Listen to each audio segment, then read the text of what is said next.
तो आज का हम लोग का टॉपिक है प्रॉपर्टीज ऑफ क्रॉस प्रोडक्ट, और इसको हम लोग ऐसे भी बोलते हैं प्रॉपर्टीज ऑफ वेक्टर प्रोडक्ट। तो इसका जो फर्स्ट आपका जो प्रॉपर्टी है वो क्या आपका है कि व्हेन वेक्टर्स आर पैरेलल और एंटी पैरेलल, मतलब थीटा का जो वैल्यू होगा दो वेक्टर के बीच में वो 0 डिग्री होगा या 180 होगा, तो हम लोग इस केस को जो है बोलते हैं कि वेक्टर्स जो है वो पैरेलल में है और एंटी पैरेलल में है। अगर दो वेक्टर के बीच का एंगल 0 डिग्री बनता है, जो कि आपका यहाँ लिखा हुआ ये देखिए, तो हम लोग बोलते हैं कि वेक्टर्स आर इन पैरेलल। अगर 180 का बनता है, मतलब वेक्टर अगर अपोजिट होगा तो आपका 180 का बनेगा, तो जब 180 का बनेगा तो बोलते हैं कि वेक्टर्स आर एंटी पैरेलल। अब आते हैं तो vector A cross vector B का जो वैल्यू हो जाएगा वो हो जाएगा ए बी साइन थीटा, मतलब थीटा के स्थान पे साइन हम लोग लेंगे क्या चीज़, 0, साइन जीरो का जो वैल्यू आएगा वो हो जाएगा 0। और ये रहा आपका यूनिट वेक्टर सी, तो 0 से जब मल्टीप्लाई होगा तो हो जाएगा 0। मतलब दो वेक्टर अगर पैरेलल होगा या एंटी पैरेलल होगा तो उसका जो क्रॉस प्रोडक्ट आएगा वेक्टर एक क्रॉस भी जो आएगा वो आएगा 0 के इक्वल में। अब हम देखते हैं ऑर्थोगोनल जो आपका यूनिट वेक्टर है आई जे और के। तो ऑर्थोगोनल यूनिट वेक्टर आई क्रॉस आई का वैल्यू क्या होगा, तो आई क्रॉस आई का वैल्यू होगा 0, क्योंकि सेम वेक्टर है ना, वेक्टर आई सेम वेक्टर है, तो सेम वेक्टर के बीच में सेम आपका जब वेक्टर होता है तो जो एंगल बनता है वो 0 डिग्री का बनता है। मतलब वेक्टर आई और आई दोनों होंगे वो पैरेलल में होंगे। सेम आपका है वेक्टर जे क्रॉस वेक्टर जे, फिर है आपका वेक्टर के क्रॉस वेक्टर के। तो ये वेक्टर आई जे और के तीनों जो है इसको हम लोग बोलते हैं ऑर्थोगोनल यूनिट वेक्टर।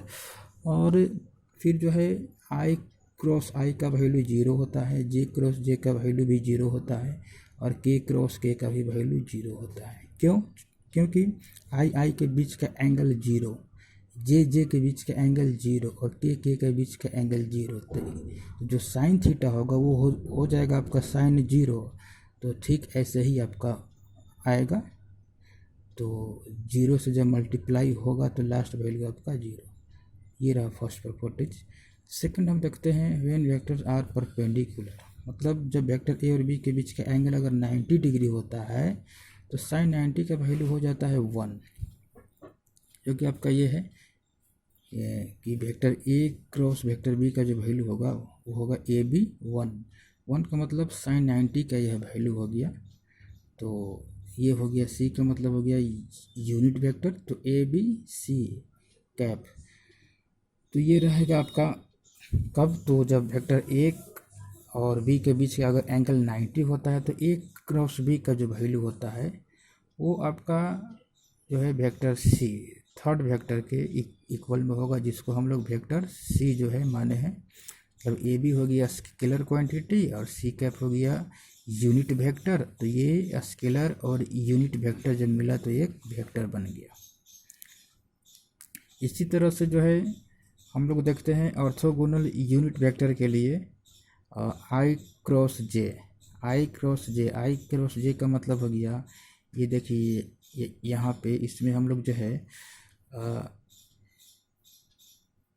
वेक्टर जो है आई और जे और के बीच का जो एंगल आपका बनता है, तो यदि जो है यह एक्स एक्सिस है वह आपका वाई एक्सिस है, आपका जेड एक्सिस है, तो एक्स का मतलब हो गया कैप आई, वाई का मतलब कैप जे और जेड का मतलब कैप के।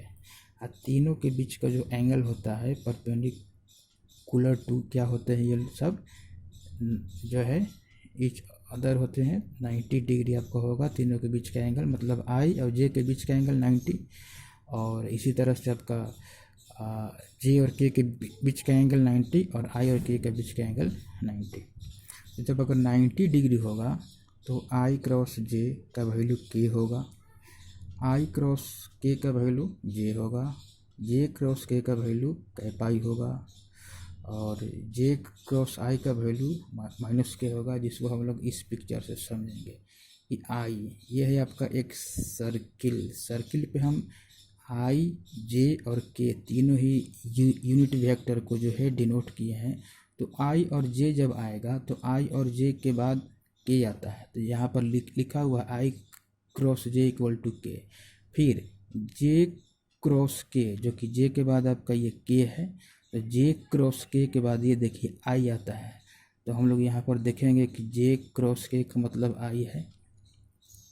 फिर जो है के और आई, मतलब के क्रॉस आई का जो वैल्यू आएगा वो जे के इक्वल में होगा। तो के क्रॉस आई आपका ये रहा, ठीक है, ये रहा आपका के क्रॉस आई का वैल्यू जो कि जे के इक्वल में है। अब बाकी जो आपका होगा वो इसका वैल्यू निगेटिव हो जाएगा। मतलब जे क्रॉस आई, मतलब जे क्रॉस आई का मतलब हो गया कि अब हमको चलना है निगेटिव वे में चलना है। मतलब इसको हम लोग बोलते हैं एंटी क्लॉकवाइज में जाते हैं, जे से आई जाते हैं तो उसका जो क्रॉस प्रोडक्ट होगा वो माइनस के हो जाएगा, माइनस के कैप। और अगर फिर और एंटी चलते हैं तो आई क्रॉस के, तो आई क्रॉस के ये आपका है, इसका जो वैल्यू हो जाएगा वो हो जाएगा माइनस जे कैप, माइनस ये आपका माइनस जे कैप है। फिर हम एंटी में चलते हैं तो के बाद आपका जे आता है, तो के क्रॉस जे का वैल्यू हो जाएगा माइनस आई। तो देखिए ये रहा आपका के क्रॉस जे, इसका वैल्यू है माइनस आई। इस चीज़ को अगर हम लोग माइंड में मेंटेन रखते हैं तो न्यूमेरिकल बनाने में बहुत आसान होता है।